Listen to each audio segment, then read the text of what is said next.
Hey there, Comic Junkies, Mikey here, and welcome to another special Comic Junkies Corner video. Today, we are going to get into my top 3 comic book movies of the 2016 series. So we have had over 8. If you're wondering what qualifies it, has to have a comic book for the most part, and pretty much everything in nerd culture pretty much has its own comic book or graphic novel or something like that.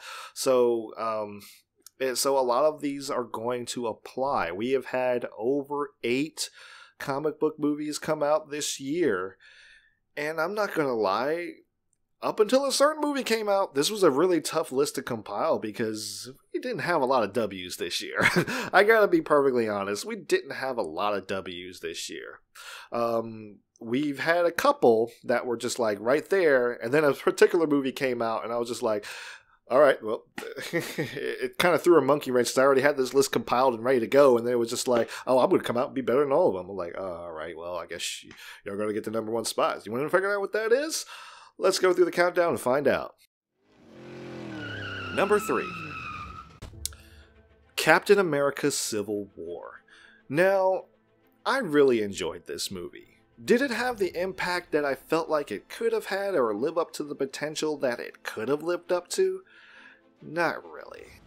There was a lot of things that kind of let me down about this movie, and things that it was actually building up to in the beginning that it didn't really follow through on throughout. It kind of copped out on certain times. But all in all, this was a pretty enjoyable movie. The acting was good.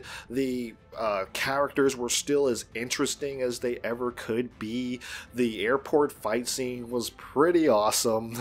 I mean, I'm not even gonna lie about that. I was smiling the entire time, and even the climactic battle made me feel really sad. So, I gotta give credit where credit's due, and this movie definitely deserves the credit, so it definitely takes that number 3 spot. Number 2. Deadpool. Now, I have a Deadpool shirt on, look at that. I'd be lying if I'd say Deadpool wasn't everything that I was really hoping it would be.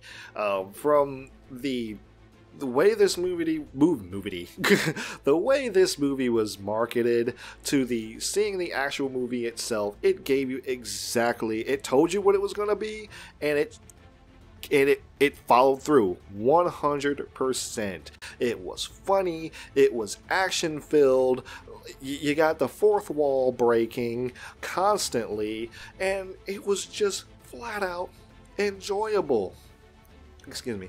And I'd be lying if I didn't say I was rooting for Wade most of the time, just because, like, well, I know none of these people are good people, but at this current point in time, Wade is less of an asshole than this other asshole, so I'll go for the lesser of the 2 evils. How about that?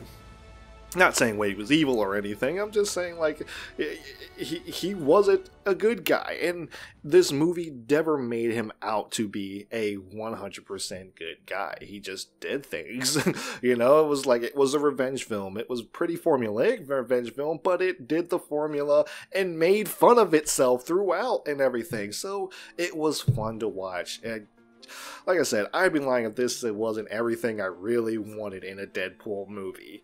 This one really took the cake, and it would have been number 1. It was number 1, if not for a particular movie that I'm going to get into right now. And that number 1 movie is Rogue One, A Star Wars Story. Where do I start? Literally, where do I start? I literally had this list compiled, and I was so cocksure that Deadpool was going to be the best movie that came out this year, and Rogue One just proved me 100% wrong. It was so much better than it actually needed to be. This was granted, Star Wars needed a win. You know, you had The Force Awakens that came out, and it was good for the most part. It was a good movie that had issues.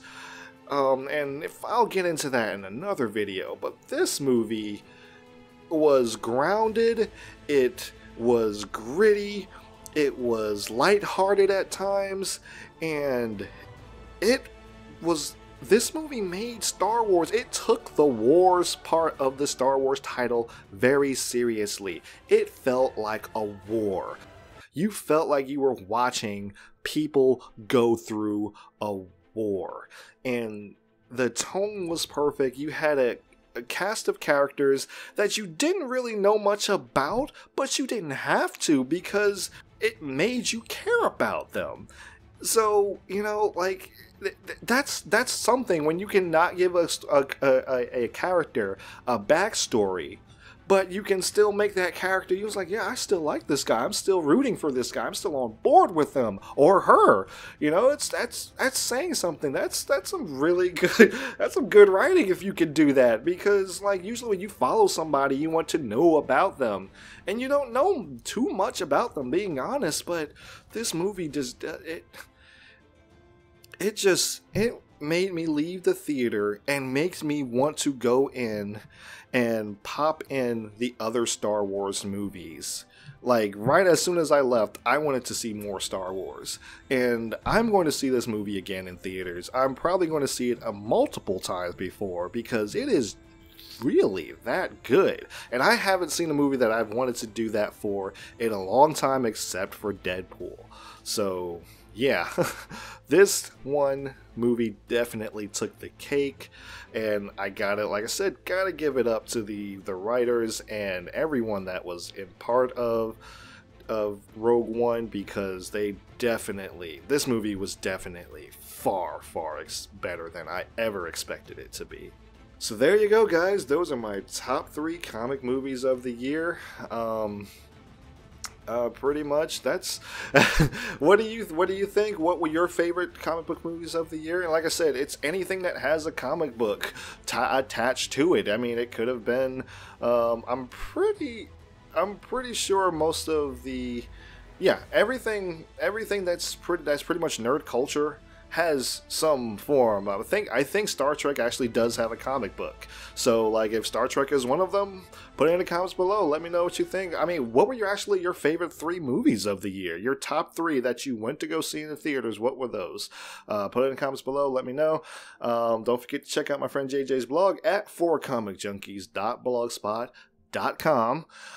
Follow him on Twitter at I can't talk today. Follow him on Twitter at 4comicjunkies. Follow me on Twitter at Mr. McBlam.